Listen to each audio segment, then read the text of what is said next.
നമസ്കാരം. കേരളത്തിലെ എല്ലാ പഞ്ചായത്തുകളുടെയും പ്രസിഡന്റുമാർ തങ്ങളുടെ ഭരണ കാലയളവിൽ നടപ്പിലാക്കിയ വികസന പ്രവർത്തനങ്ങളും ഭാവി പദ്ധതികളും കേരള വിഷൻ ന്യൂസ് അവതരിപ്പിക്കുന്ന എന്റെ പഞ്ചായത്തിലൂടെ പങ്കുവയ്ക്കുകയാണ്.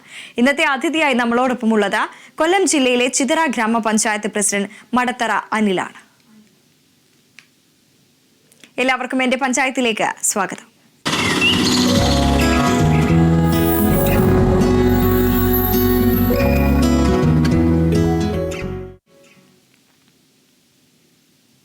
കൊല്ലം ജില്ലയിലെ ചിതറ ഗ്രാമപഞ്ചായത്തിന്റെ വികസന പ്രവർത്തനങ്ങളിലേക്കാണ് ഇന്ന് എന്റെ പഞ്ചായത്ത് പോകുന്നത്. പഞ്ചായത്ത് പ്രസിഡന്റ് മടത്തറ അനിലാണ് നമ്മളോടൊപ്പം ചേരുന്നത്. നമസ്കാരം ശ്രീ അനിൽ. നമസ്കാരം. ചിതറ ഗ്രാമപഞ്ചായത്ത് ഒരു മലയോര മേഖലയാണ്. കാർഷിക മേഖലയ്ക്ക് ഏറ്റവും പ്രാധാന്യം നൽകുന്ന വികസന പ്രവർത്തനങ്ങളാണ് പഞ്ചായത്തിൽ നടത്തിവരുന്നത്. കാർഷിക രംഗത്ത് എന്താണ് പ്രധാനമായും കൃഷി ചെയ്യുന്നത്? കാർഷിക മേഖലയിലെ വികസന പ്രവർത്തനങ്ങളെ എങ്ങനെയാണ് വിലയിരുത്താനാവുക?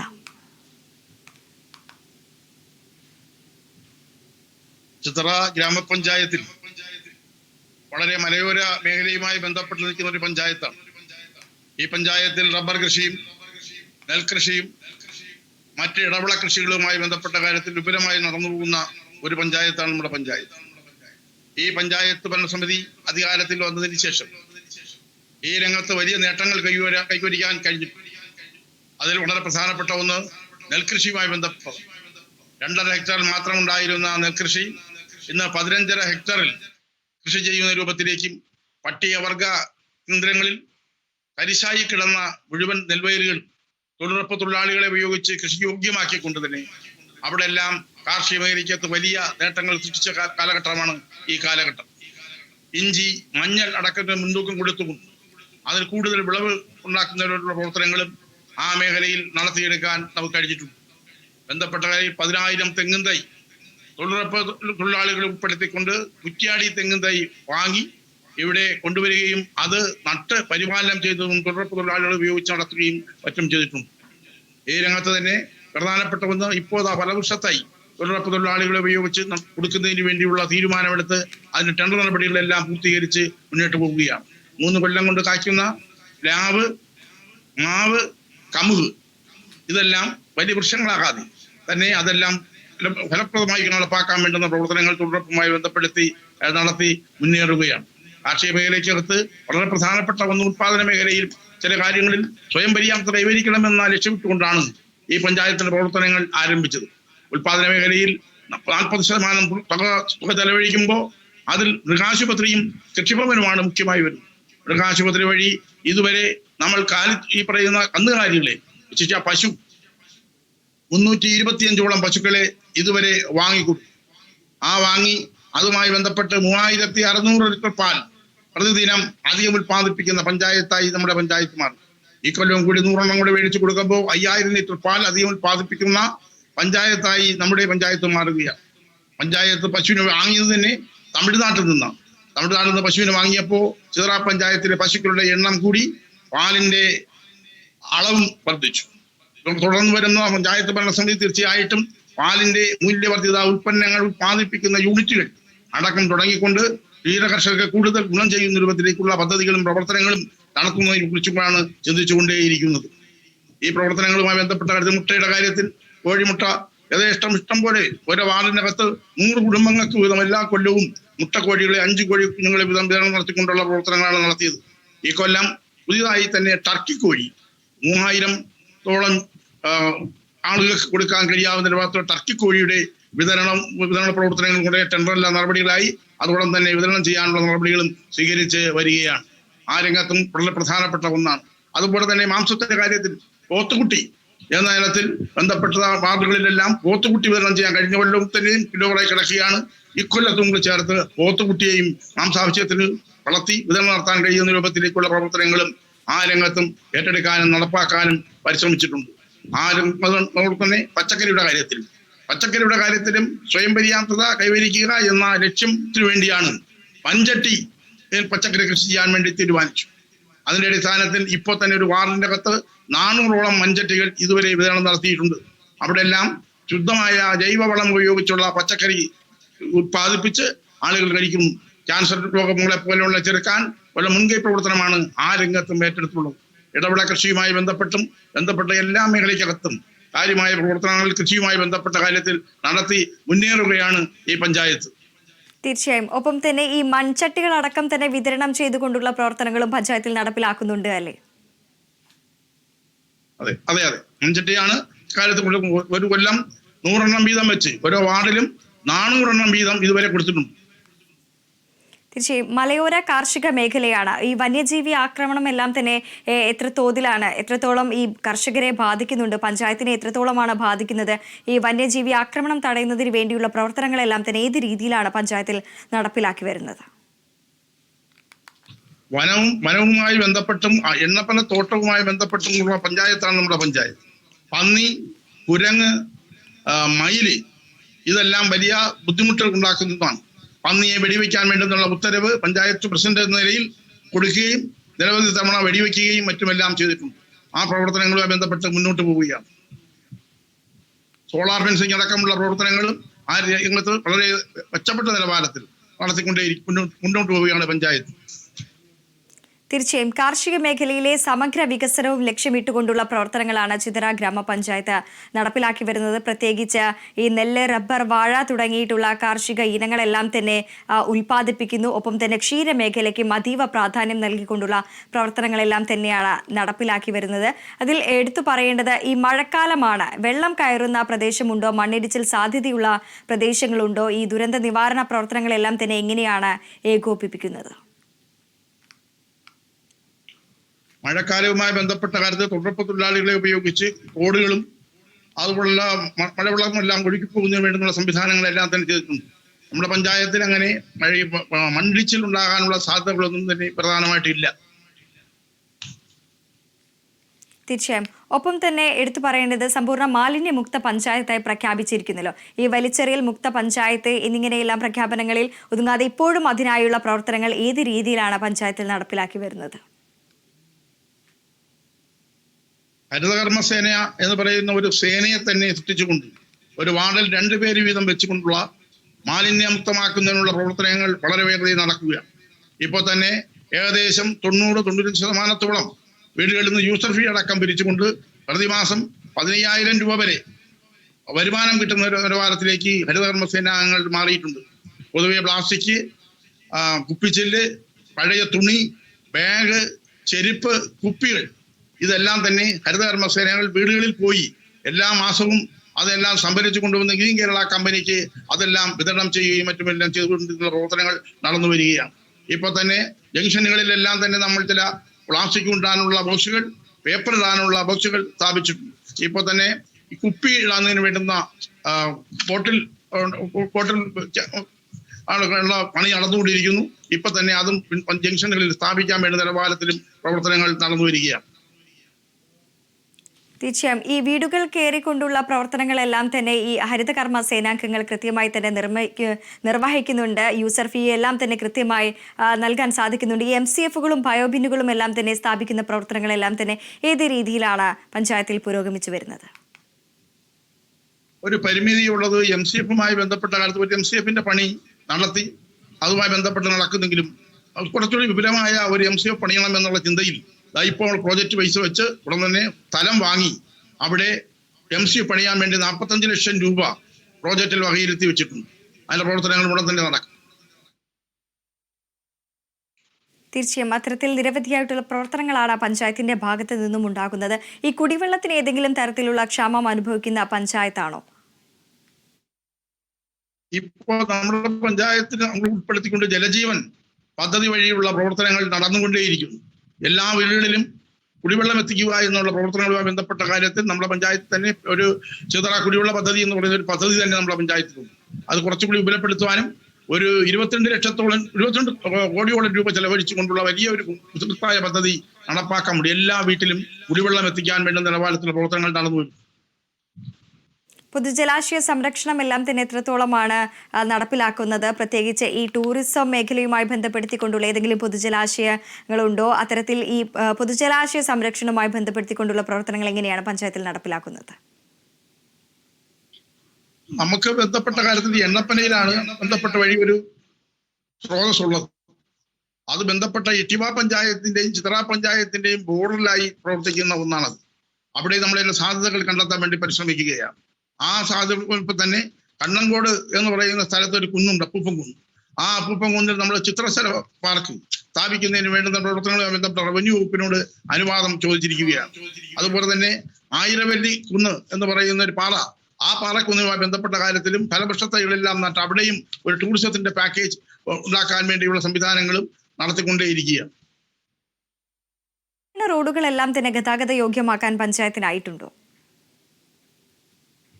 പഞ്ചായത്തിന്റെ ഏകദേശം 80% റോഡുകളുടെ പണികളെല്ലാം പൂർത്തിയായിട്ടുണ്ട്.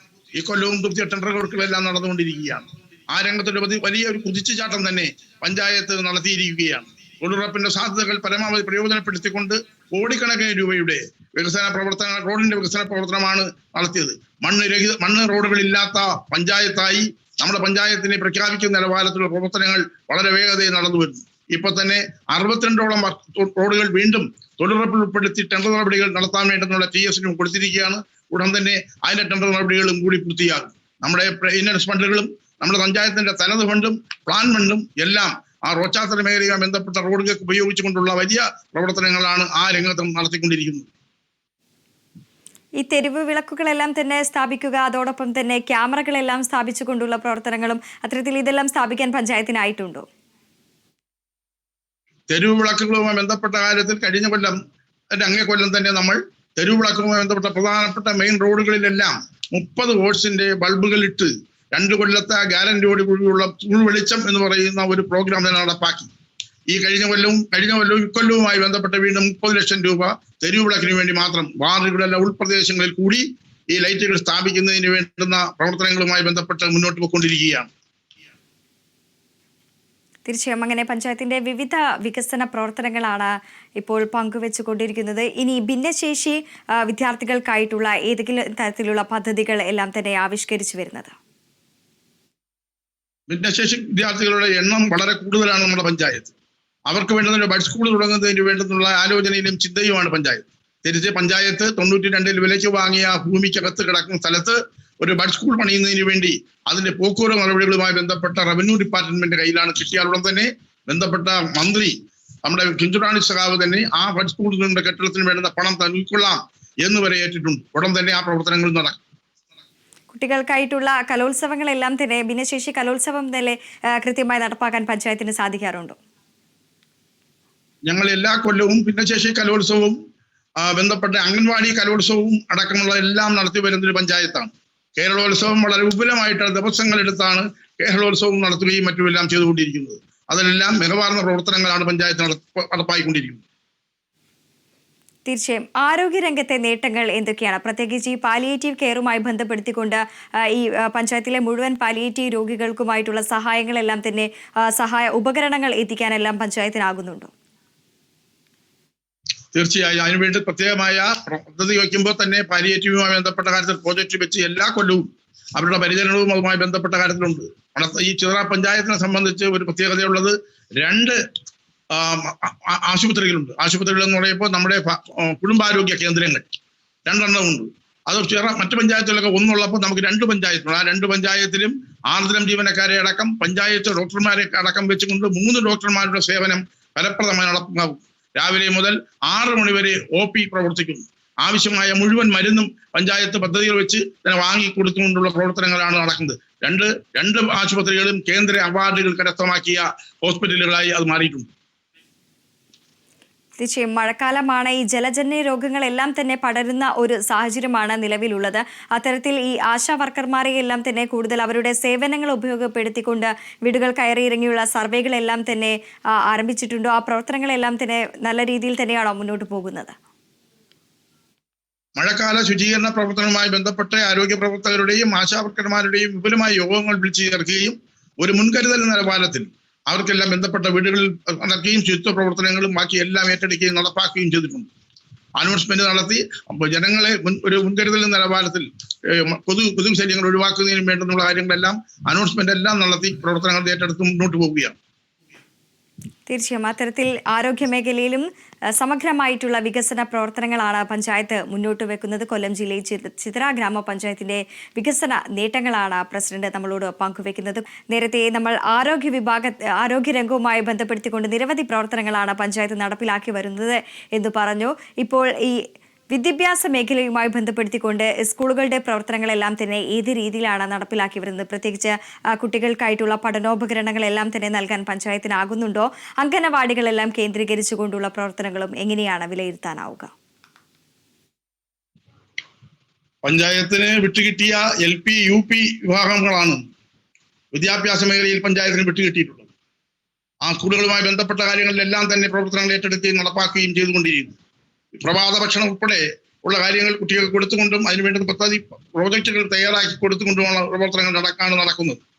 ഇപ്പൊ തന്നെ നമ്മുടെ ചിതറ LP സ്കൂൾ 125 കൊല്ലക്കാലത്തെ പഴക്കമുള്ള സ്കൂളിൽ ഇപ്പോ ഓടിട്ട കെട്ടിടങ്ങളില്ല, എല്ലാം ടെറസ് കെട്ടിടങ്ങളായി മാറി. മുല്ലക്കര MLA മന്ത്രിയുമായിരുന്നപ്പോൾ 1 കോടി രൂപയും, ഇപ്പൊ സഖാവ് ചിഞ്ചുറാണി MLA മന്ത്രിയായപ്പോൾ 1 കോടി രൂപയും നടത്തി 14-ാം തീയതി ആ കെട്ടിടത്തിന്റെ ഉദ്ഘാടനം നിർവഹിക്കാൻ പോവുകയാണ്. ട്രൈബൽ മേഖലയുമായി ബന്ധപ്പെട്ട കാര്യത്തിൽ ഇടപ്പണ സ്കൂളിന് 1 കോടി രൂപയുടെ പ്രവർത്തനങ്ങൾ ആരംഭിച്ച് പഴയ കെട്ടിടം പൊളിച്ച് അവിടെ പുതിയ കെട്ടിടം പണിയുന്നതിന് വേണ്ടുന്നുള്ള ഉടൻ തന്നെ അതിന്റെ നിർമ്മാണ ഉദ്ഘാടനം നടത്തി അതിന്റെ പ്രവർത്തനങ്ങളും ആരംഭിക്കും. എല്ലാ മേഖലയിലും വിദ്യാഭ്യാസ മേഖലയ്ക്കകത്ത് വളരെ കരുതലോടുകൂടിയുള്ള പ്രവർത്തനങ്ങളാണ് നടക്കുന്നത്. എല്ലാ സ്കൂളിന്റെ ഭൗതിക സാഹചര്യം കൊടുക്കുന്നതിൽ, അവർക്ക് പ്രഭാത ഭക്ഷണം കൊടുക്കുന്നതിൽ, അവർക്ക് പഠനോപകരണങ്ങൾ വിതരണം ചെയ്യുന്നതിൽ ഒക്കെ തന്നെ വലിയ നേട്ടങ്ങളാണ് ഈ പഞ്ചായത്ത് ഭരണസമിതിയുടെ കാലത്ത് ഉണ്ടാക്കിയിട്ടുള്ളത്. തീർച്ചയായും. ഒപ്പം തന്നെ ലൈഫ് ഭവന പദ്ധതിയുമായി ബന്ധപ്പെടുത്തിക്കൊണ്ട് എത്രത്തോളം വീടുകൾ ജനങ്ങളിലേക്ക് എത്തിക്കാൻ പഞ്ചായത്തിന് സാധിച്ചിട്ടുണ്ട്? വീടുകളുടെ കാര്യങ്ങളിൽ ഗവൺമെന്റിന്റെ ഒരു സാമ്പത്തിക ബുദ്ധിമുട്ടും പ്രയാസവും കൂടി ആ രംഗത്ത് കടന്നു വന്നിട്ടുണ്ട്. എല്ലാവർക്കും വീട് കൊടുക്കാനായിട്ടില്ല. എങ്കിലും ആ വീടുകളുമായി ബന്ധപ്പെട്ട കാര്യത്തിൽ 250-ഓളം വരുന്ന ആളുകൾക്ക് ഇതുവരെ വീട് കൊടുക്കാൻ കഴിഞ്ഞിട്ടുണ്ട്. ബന്ധപ്പെട്ട PMAY-യുമായി ബന്ധപ്പെടുത്തിയും വീടുകളുടെ എണ്ണത്തിൽ വർധനവ് നടന്നുകൊണ്ടിരിക്കുന്നു. അതിന്റെ എല്ലാ പ്രവർത്തനങ്ങളും നടക്കുന്നു. വളരെ വേഗതയിൽ തന്നെ എല്ലാവർക്കും 1400-ഓളം ആളുകളുടെ ലിസ്റ്റുകളുണ്ട്. അവർക്കെല്ലാം തന്നെ വീട് കൊടുക്കുന്നതിന് വേണ്ടുന്ന പദ്ധതികളാണ് എല്ലാ വർഷവും പഞ്ചായത്തിന്റെ ഫണ്ടിൽ പ്ലാൻ ഫണ്ട് വരുമ്പോൾ അത് 20% പൈസ അതിനായിട്ട് തന്നെ നീക്കി വെച്ചുകൊണ്ടുള്ള പ്രവർത്തനങ്ങളാണ് നടത്തിക്കൊണ്ട് മുന്നോട്ട് പോയിക്കൊണ്ടിരിക്കുന്നത്. പിന്നാക്ക വിഭാഗം ജനങ്ങൾക്കായി പ്രത്യേകം പദ്ധതികളെല്ലാം തന്നെ ആവിഷ്കരിക്കുന്നുണ്ടോ? പ്രത്യേകിച്ച് ഈ പിന്നോക്ക വിഭാഗത്തിൽപ്പെടുന്ന വിദ്യാർത്ഥികൾക്ക് ലാപ്ടോപ്പുകൾ, അത്തരത്തിലുള്ള പഠനോപകരണങ്ങൾ നൽകാൻ പഞ്ചായത്തിനായിട്ടുണ്ടോ? പട്ടികജാതി വിഭാഗത്തിൽപ്പെട്ട ആളുകൾക്ക് ലാപ്ടോപ്പും ബന്ധപ്പെട്ട സ്കോളർഷിപ്പുകളും എല്ലാം തന്നെ പദ്ധതികൾ ആവിഷ്കരിച്ച് നടപ്പാക്കുന്നു. അത് നടന്നുകൊണ്ടേയിരിക്കുന്നു. എല്ലാ കൊല്ലവും നടക്കുന്നതാണ്. അതെല്ലാം വളരെ വേഗതയിൽ തന്നെ അതെല്ലാം നടത്തി കഴിഞ്ഞ കൊല്ലം കൊടുത്തു. ഇക്കൊല്ലം വീണ്ടും ആ പ്രോജക്റ്റുമായി ബന്ധപ്പെട്ട കാര്യത്തിൽ പിന്നെ പട്ടികജാതി വിഭാഗത്തിൽപ്പെട്ട ആളുകൾ, പട്ടികവർഗ വിഭാഗത്തിൽപ്പെട്ട ആളുകൾ, അങ്ങനെ വിഭാഗത്തിൽപ്പെട്ടവർക്കെല്ലാം തന്നെ അത്തരം ആനുകൂല്യങ്ങൾ വിതരണം ചെയ്യുന്ന പ്രവർത്തനങ്ങളാണ് നടന്നുകൊണ്ടിരിക്കുന്നത്. ദൃശ്യങ്ങളിലെല്ലാം കാണുന്നത് പോലെ തന്നെ യുവാക്കളുടെ വലിയ കൂട്ടായ്മകൾ പഞ്ചായത്തിൽ ഉണ്ടാകുന്നുണ്ട്. അത്തരത്തിൽ ഈ എല്ലാ പഞ്ചായത്തിലും ഒരു കളിസ്ഥലം എന്നുള്ളത് അനിവാര്യമാണ്. അത്തരത്തിൽ പഞ്ചായത്തിൽ കളിസ്ഥലങ്ങളെല്ലാം തന്നെ നവീകരിക്കാൻ പഞ്ചായത്തിന് സാധിച്ചിട്ടുണ്ടോ? കുട്ടികളെ, യുവാക്കളെ എല്ലാം കായിക മേഖലയിലെ പരിപോഷിപ്പിക്കുന്നതിനായിട്ടുള്ള എന്തൊക്കെ പ്രവർത്തനങ്ങളാണ് നിലവിൽ തയ്യാറാക്കി വരുന്നത്? സ്വന്തമായി പഞ്ചായത്തിന് സ്ഥലത്തൊരു കളിസ്ഥലം ഉണ്ടാക്കിയെടുക്കാൻ വേണ്ടുന്ന സ്ഥലം നമ്മുടെ കൈവശമില്ല. എങ്കിലും വിലക്കെങ്കിലും വാങ്ങി അങ്ങനെ ഒരു കളിസ്ഥലം ഉണ്ടാക്കുന്നതിന് വേണ്ടിയുള്ള ആലോചനയിലും ചിന്തയിലുമാണ്. എന്നാൽ നമ്മളെ ബന്ധപ്പെട്ട കാര്യത്തിൽ ചിതറ ഗവൺമെന്റ് ഹൈസ്കൂളിൽ പണ്ട് 11 പരിപാടിയുമായി ബന്ധപ്പെട്ട കാര്യത്തിലുള്ള ഒരു വലിയൊരു ഗ്രൗണ്ടും കളിസ്ഥലവും അവിടെ ഉണ്ട്. ചിതറ SNHS-ൽ ഒരു കളിസ്ഥലവും അതിന് ബന്ധപ്പെട്ടുണ്ട്. ചിതറ ചക്കമല LP സ്കൂളിൽ അവിടെ നമുക്ക് 10 ഏക്കർ സ്ഥലമുണ്ട്. ആ സ്ഥലത്ത് ഒരു കളിസ്ഥലം സ്ഥാപിക്കുന്നതിന് വേണ്ടിയുള്ള പ്രവർത്തനങ്ങളും നടന്നു വരികയാണ്. തീർച്ചയായും അത്തരത്തിൽ യുവാക്കളുടെ കായിക ശേഷി വർദ്ധിപ്പിക്കുന്നതിനായിട്ടുള്ള പ്രവർത്തനങ്ങളിലെല്ലാം തന്നെ ഏറെ ശ്രദ്ധ നടത്തുന്ന പ്രവർത്തനങ്ങളാണ് പഞ്ചായത്ത് നടപ്പിലാക്കി വരുന്നത്. ഭാവിയിലേക്ക് ഒരു ഗ്രൗണ്ട് കൂടി പ്രവർത്തനത്തിന്റെ നവീകരണ ഘട്ടത്തിലാണ് എന്നാണ് പഞ്ചായത്ത് പ്രസിഡന്റ് പറയുന്നത്. ഒപ്പം തന്നെ നമ്മൾ നേരത്തെ സൂചിപ്പിച്ചതുപോലെ തന്നെ ഈ സ്ത്രീ ശാക്തീകരണവുമായി ബന്ധപ്പെടുത്തിക്കൊണ്ട് കുടുംബശ്രീ, തൊഴിലുറപ്പ് എന്നിവരെയെല്ലാം തന്നെ ഏകോപിപ്പിച്ചുകൊണ്ടുള്ള പ്രവർത്തനങ്ങളെ എങ്ങനെയാണ് ഒറ്റനോട്ടത്തിൽ വിലയിരുത്താനാവുക? കുടുംബശ്രീയുമായി ബന്ധപ്പെട്ട കാര്യത്തിൽ നന്നായി പ്രവർത്തിക്കുന്ന ഒരു കുടുംബശ്രീ സംവിധാനമാണ് നമുക്കിവിടെ നിലവിലുള്ളത്. സ്വയം സംരംഭ പ്രവർത്തനങ്ങൾ ഏറ്റെടുക്കുന്ന കാര്യത്തിലും അവർക്ക് നല്ല പ്രോത്സാഹനം കൊടുക്കുന്ന കാര്യത്തിലും എല്ലാം തന്നെ മികച്ച പ്രവർത്തനങ്ങളുമായി ബന്ധപ്പെട്ട് കുടുംബശ്രീ മുന്നോട്ട് കൊണ്ടിരിക്കുകയാണ്. തൊഴിൽ സംരംഭങ്ങളെല്ലാം തന്നെ തുടങ്ങുവാൻ ഈ തൊഴിലുറപ്പ് പദ്ധതിയിലൂടെയും കുടുംബശ്രീ പദ്ധതികളിലൂടെയും ആകുന്നുണ്ടോ? എല്ലാ വർഷവും 12 കോടി ഇപ്പരം വരുന്ന രൂപയ്ക്കുള്ള തൊഴിലുറപ്പ് തൊഴിലാളികളുടെ പ്രവർത്തനമാണ് ഇവിടെ നടക്കുന്നത്. 12 കോടി എന്ന് പറയുമ്പോൾ ബന്ധപ്പെട്ട മെറ്റീരിയൽ വർക്കുകൾ ഒഴിച്ച് ബാക്കിയാണ്. മെറ്റീരിയൽ വർക്കുകളുമായി ബന്ധപ്പെട്ട കാര്യത്തിൽ ഏകദേശം 10-16 കോടിയോളം രൂപയുടെ പ്രവർത്തനങ്ങൾ മെറ്റീരിയലുമായി ബന്ധപ്പെട്ട കാര്യങ്ങൾ നടപ്പാക്കിയിട്ടുണ്ട്. ഏകദേശം വരുന്ന 10,000 വരുന്ന തൊഴിലാളികൾക്ക് 100 ദിവസം തൊഴിൽ കൊടുക്കുന്നതിനും ബന്ധപ്പെട്ട പ്രവർത്തനങ്ങളുമായി ബന്ധപ്പെട്ട കാര്യങ്ങളും സാധ്യതകൾ പരമാവധി പ്രയോജനപ്പെടുത്തുക എന്നുള്ളതാണ് തൊഴിലുറപ്പുമായി ബന്ധപ്പെട്ട കാര്യത്തിൽ പഞ്ചായത്ത് സ്വീകരിച്ചിട്ടുള്ളത്. അത് വളരെ ഭംഗിയായി നടന്നു വരികയുമാണ്. തീർച്ചയായും. ഒപ്പം തന്നെ എടുത്തു പറയേണ്ടത് വയോജനങ്ങൾക്കായിട്ടുള്ള പ്രവർത്തനങ്ങളെല്ലാം തന്നെയാണ്. ഇവർക്കായി വയോജനങ്ങൾക്കെല്ലാം തന്നെ പകൽ വീടുകൾ, അത്തരത്തിൽ അവരുടെ ആരോഗ്യത്തിനായി ക്ഷേമത്തിനായി വേണ്ടുന്ന പ്രവർത്തനങ്ങളെല്ലാം തന്നെ ഏത് രീതിയിലാണ് പഞ്ചായത്തിൽ നടപ്പിലാക്കി വരുന്നത്? പഞ്ചായത്ത് വയോജനങ്ങൾക്കായി ഒരു ഹാപ്പിനെസ് പാർക്ക് സ്ഥാപിക്കുന്നതിന് വേണ്ടി നമ്മൾ നീന്തൽ പരിശീലന കേന്ദ്രം തുടങ്ങുന്നതിന് അടുത്ത് തന്നെ ഒരു പാർക്ക് സ്ഥാപിക്കാൻ വേണ്ടിയുള്ള പ്രവർത്തനങ്ങളുമായി ബന്ധപ്പെട്ട പ്രോജക്റ്റ് വെച്ചിട്ടുണ്ട്. ഉടൻ തന്നെ അതിന്റെ പ്രവർത്തനങ്ങളും ആരംഭിക്കും. വയോജനങ്ങൾ ഒരു വയോജന സൗഹൃദ പഞ്ചായത്തായി ഈ പഞ്ചായത്തിനെ കൊണ്ടുവരിക എന്നുള്ള ലക്ഷ്യത്തിനടുത്തുള്ള വയോജന ക്ലബ്ബുകൾ, വയോജന ഗ്രാമസഭകൾ ഒക്കെ ചേരുന്നതിന് വേണ്ടിയുള്ള ആലോചനയിലുമാണ് പഞ്ചായത്ത്. തീർച്ചയായും. ഭാവിയിലേക്ക് എന്തൊക്കെ പദ്ധതികളാണ് നിലവിൽ കരുതിയിരിക്കുന്നത്? വളരെ പ്രധാനമായി ഉള്ളത് ഒന്ന്, നമ്മുടെ പഞ്ചായത്തിൽ ഒരു ശ്മശാനമില്ല. വലിയ വിസ്തൃതമായ ഒരു പഞ്ചായത്താണ്. 24 വാർഡുള്ള ഒരു പഞ്ചായത്ത്. ജനസംഖ്യ 75,000 ജനസംഖ്യ വരുന്ന ഒരു പഞ്ചായത്താണ്. ആ പഞ്ചായത്തിൽ ഒരു ശ്മശാനം സ്ഥാപിക്കുന്നതിന് വേണ്ടി ചക്കമലയിൽ 84 സെന്റ് സ്ഥലം വാങ്ങി അവിടെ കെട്ടിടത്തിന്റെ പണി പുരോഗമിച്ചു വരുന്നു. 75% പണി പൂർത്തീകരിച്ചു. ഇനി ഉടൻ തന്നെ മിഷനറികൾ ഇറക്കി സ്ഥാപിച്ച ഈ പഞ്ചായത്തിന്റെ കാലാവധിക്കുള്ളിൽ തന്നെ ആ ശ്മശാനത്തിന്റെ പ്രവർത്തനം ആരംഭിക്കാൻ കഴിയുന്ന വലിയ ദിശയിലാണ് ആ പ്രവർത്തനങ്ങളുമായി മുന്നോട്ട് പോകുന്നത്. മറ്റൊന്ന്, ഒരു നീന്തൽ പരിശീലന കേന്ദ്രം. വെള്ളത്തിൽ വീണ് ആളുകൾ മരിക്കുന്ന സാഹചര്യമുള്ളപ്പോൾ കുട്ടികൾക്കെല്ലാം നീന്തൽ പരിശീലനം കൊടുക്കാൻ വേണ്ടി കുമ്പിക്കാട്ട് ചിറ എന്ന് പറയുന്ന ഒരു ചിറ നമുക്കുണ്ട്. ആ ചിറയ്ക്കകത്ത് 44 സെന്റ് സ്ഥലവും കൂടി വിലയ്ക്ക് വാങ്ങി അവിടെ ഒരു നീന്തൽ പരിശീലന കേന്ദ്രം തുടങ്ങുന്നതിന് വേണ്ടുന്ന DPR എല്ലാം തയ്യാറാക്കി 1,70,00,000 രൂപ ചെലവ് വരുന്ന ഒരു പദ്ധതിയുമായി ബന്ധപ്പെട്ട പ്രവർത്തനങ്ങൾ നടക്കാൻ ഉടൻ തന്നെ അതിന്റെ നിർമ്മാണ പ്രവർത്തനം ആരംഭിക്കും. പഞ്ചായത്ത് ഏതെങ്കിലും തരത്തിലുള്ള വെല്ലുവിളികൾ, ഇത്തരത്തിലുള്ള വികസന പ്രവർത്തനങ്ങളെല്ലാം തന്നെ, ഈ മാതൃകാപരമായിട്ടുള്ള പ്രവർത്തനങ്ങളെല്ലാം തന്നെയാണ് പഞ്ചായത്ത് മുന്നോട്ട് വെക്കുന്നത്. ഇതിനിടയിൽ ഏതെങ്കിലും തരത്തിലുള്ള വെല്ലുവിളികൾ പഞ്ചായത്ത് നേരിടുന്നുണ്ടോ? അങ്ങനെയുള്ള വെല്ലുവിളികൾ എന്ന് പറയാവുന്ന രൂപത്തിലേക്കൊന്നും തന്നെയില്ല. 2 രാഷ്ട്രീയമുണ്ടല്ലോ എല്ലാത്തിനും. ആ രാഷ്ട്രീയവുമായി ബന്ധപ്പെട്ട കാര്യത്തിലെ വിമർശനങ്ങളും മറ്റുമെല്ലാം ഉണ്ടാകാം. അതൊഴിച്ചാൽ നമ്മളെ പഞ്ചായത്തുമായി ബന്ധപ്പെട്ട് നടക്കുന്ന എല്ലാവിധ വികസന പ്രവർത്തനങ്ങൾക്കും എല്ലാ ജനങ്ങളുടെയും സഹായവും സഹകരണവും അർപ്പിച്ചുകൊണ്ടാണ് പ്രവർത്തനങ്ങൾ നടന്നു പോകുന്നത്. നമ്മുടെ ബസ് സ്റ്റാൻഡുമായി ബന്ധപ്പെട്ട കാര്യത്തിൽ കുണ്ടും കുഴിയുമായി കിടന്ന ബസ് സ്റ്റാൻഡിനകത്ത് 22 ലക്ഷം രൂപ ചെലവഴിച്ച് അവിടെ ബന്ധപ്പെട്ട കോൺക്രീറ്റ് വണ്ടികളെല്ലാം കയറി സുഖമായി നിൽക്കാവുന്ന രൂപത്തിലേക്ക് എത്തിയിട്ടുണ്ട്. അവിടെ തന്നെ നിന്ന കെട്ടിടത്തിന് 50 ലക്ഷം രൂപ ചെലവഴിച്ച് പുതിയ കെട്ടിടം നിർമ്മാണ പ്രവർത്തനത്തിന്റെ മേഖലയിലേക്ക് ടെൻഡർ നടപടികളെല്ലാം പൂർത്തീകരിക്കാൻ വേണ്ടി നടന്നുകൊണ്ടിരിക്കുകയാണ്. അതെല്ലാം പ്രവർത്തനങ്ങളും എല്ലാം നടന്നു വരികയാണ്. തീർച്ചയായും. ഇന്നത്തെ ഒരു പ്രധാന വെല്ലുവിളിയെ നമ്മൾ കാണുന്നത് ഈ ലഹരി മാഫിയകളെല്ലാം തന്നെ കുട്ടികളെ പിടിമുറുക്കുന്ന വലിയൊരു സാഹചര്യമുണ്ട്. ഇത്തരത്തിൽ ലഹരിക്കെതിരെ എന്തൊക്കെ പദ്ധതികൾ, പ്രവർത്തനങ്ങളാണ് പഞ്ചായത്തിൽ നടപ്പിലാക്കി വരുന്നത്? പഞ്ചായത്തിൽ എക്സൈസ് ഉദ്യോഗസ്ഥരെ വിളിച്ചു വരുത്തി അവരുമായിട്ടുള്ള യോഗങ്ങളെല്ലാം കൂട്ടി ബന്ധപ്പെട്ട എല്ലാ സ്കൂളുകളും കേന്ദ്രീകരിച്ചുകൊണ്ടുള്ള സംരക്ഷണ ലഹരി വിരുദ്ധമായ പ്രവർത്തനങ്ങൾ ഏറ്റെടുക്കാനും കുട്ടികളെ ബോധവൽക്കരിക്കാനും അടക്കമുള്ള എല്ലാവിധ പ്രവർത്തനങ്ങളും നടന്നു. എല്ലാ സ്കൂളിലും അതിന്റെ ക്യാമ്പയിനുകളും പരിപാടികളും വേറിട്ട് നടന്നുകൊണ്ടിരിക്കുകയാണ്. തീർച്ചയായും. കുട്ടികളെയും കൂടെ ഉൾപ്പെടുത്തിക്കൊണ്ടുള്ള പ്രവർത്തനങ്ങളാണ് അപ്പോൾ ഈ പഞ്ചായത്തിൽ നടപ്പിലാക്കി വരുന്നത്, അല്ലേ? അതെ. ഒപ്പം തന്നെ ഈ വായനാശീലം, കുട്ടികളിൽ വായനാശീലം വളർത്തുന്നതിനായി തന്നെ ഈ വായനശാലകളുടെ പ്രവർത്തനങ്ങളും നവീകരണങ്ങളെല്ലാം തന്നെ കൃത്യമായി തന്നെ പഞ്ചായത്തിൽ നടപ്പിലാക്കി വരുന്നുണ്ടോ? എല്ലാ വർഷവും പുസ്തകം, ലൈബ്രറിയിലേക്ക് പുസ്തകം വാങ്ങിക്കൊടുക്കുന്ന പ്രോജക്റ്റും അതുപോലെ തന്നെ പത്രം, അവിടെ എഴുതുന്ന പത്രത്തിന് മാസം തോറും പൈസ കൊടുക്കുന്നതിന് വേണ്ടുന്ന പ്രോജക്റ്റും അടക്കം എല്ലാം തന്നെ പഞ്ചായത്തുണ്ട്.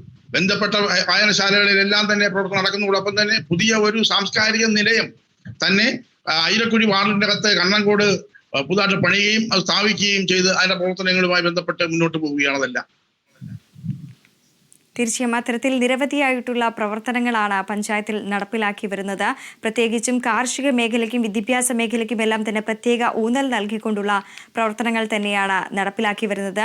ഈ മലയോര മേഖലയായതിനാൽ തന്നെ കൂടുതലും റബ്ബർ കർഷകരുള്ള ഒരു സ്ഥലമായിരിക്കുമല്ലോ. ഇപ്പോൾ ഈ റബ്ബറുമായി ബന്ധപ്പെടുത്തിക്കൊണ്ട് തന്നെ ഇത്തരത്തിലാണ് ഇവരുടെ ഈ ഉപജീവന മാർഗമെല്ലാം തന്നെ കൂടുതലും ഈ കൃഷിയുമായി ബന്ധപ്പെടുത്തിക്കൊണ്ടാണല്ലോ. അപ്പോൾ അവരെ കൈത്താങ്ങുന്നതിനായി തന്നെ അവർക്ക് സബ്സിഡികളെല്ലാം വെച്ചുകൊണ്ടുള്ള പ്രവർത്തനമാണോ ഈ കൃഷി കാർഷിക മേഖലയുമായി ബന്ധപ്പെടുത്തി പഞ്ചായത്ത് നൽകുന്നത്? പഞ്ചായത്തുമായി ബന്ധപ്പെട്ട കാര്യത്തിൽ ഉത്പാദന മേഖലയ്ക്ക് എത്തപ്പെടണമെങ്കിൽ കൃഷിഭവൻ വഴിയുള്ള പ്രവർത്തനങ്ങളാണ് നടക്കുന്നത്. ആ രംഗത്ത് എല്ലാ മേഖലയ്ക്കകത്തും ഉത്പാദന മേഖലയ്ക്കകത്ത് ഊന്നൽ നൽകുന്ന പ്രവർത്തനങ്ങൾ നടക്കുന്ന വഴി ഈ കൃഷിക്കാർക്കെല്ലാം സഹായങ്ങൾ എത്തിക്കാൻ വേണ്ടുന്ന പ്രവർത്തനങ്ങൾ ഏറ്റെടുത്ത് നടപ്പാക്കിക്കൊണ്ടിരിക്കുന്നു. കൂട്ടത്തിൽ തന്നെ അതെല്ലാം കൃഷിഭവനുമായിട്ടുമല്ല, അതിന്റെ വാർഡുകളിൽ തന്നെ ഇതെല്ലാം കൊണ്ടുചെന്ന് എത്തിച്ച് പരമാവധി കൃഷിക്കാരെ സഹായിക്കാൻ വേണ്ടുന്ന പ്രവർത്തനങ്ങളാണ് ആ രംഗത്തുമെല്ലാം നടന്നു വരുന്നത്. തീർച്ചയായും അത്തരത്തിൽ വിവിധങ്ങളായിട്ടുള്ള പദ്ധതികളും പ്രവർത്തനങ്ങളുമാണ് പഞ്ചായത്തിന്റെ ഭാഗത്തു നിന്നും ഉണ്ടാകുന്നത്. കൊല്ലം ജില്ലയിലെ ചിതറ ഗ്രാമപഞ്ചായത്തിന്റെ വികസന പ്രവർത്തനങ്ങളാണ് പ്രസിഡന്റ് നമ്മളോട് പങ്കുവച്ചത്. എല്ലാ ഭാവി വികസന പ്രവർത്തനങ്ങളും യാഥാർത്ഥ്യമാകട്ടെ എന്ന് ആശംസിക്കുകയാണ്. നന്ദി ശ്രീ മടത്തർ അനിൽ. എന്റെ പഞ്ചായത്തിന്റെ ഇന്നത്തെ എപ്പിസോഡ് ഇവിടെ പൂർണ്ണമാവുകയാണ്. കൂടുതൽ പഞ്ചായത്തിന്റെ വികസന പ്രവർത്തനങ്ങളുമായി തിരിച്ചെത്താം. നമസ്കാരം.